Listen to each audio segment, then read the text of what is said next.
Hello and welcome to Brazil. Before we embark on our journey, I'd like to talk about an important aspect of health we should keep in mind during our stay here: malaria. Malaria is a disease transmitted by mosquitoes infected with the Plasmodium parasite.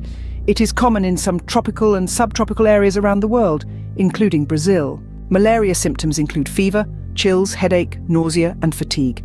In severe cases, it can lead to serious complications and even death. To prevent malaria, it's important to use mosquito repellents containing DEET, especially during dawn and dusk when malaria-transmitting mosquitoes are most active.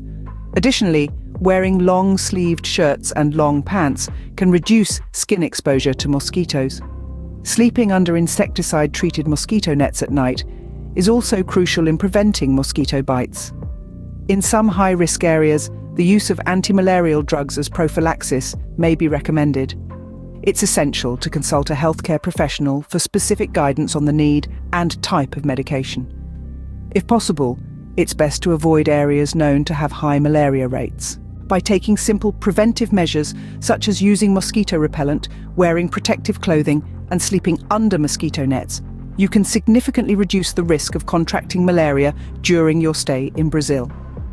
Always remember to prioritize your health and well-being while enjoying all the wonders this country has to offer.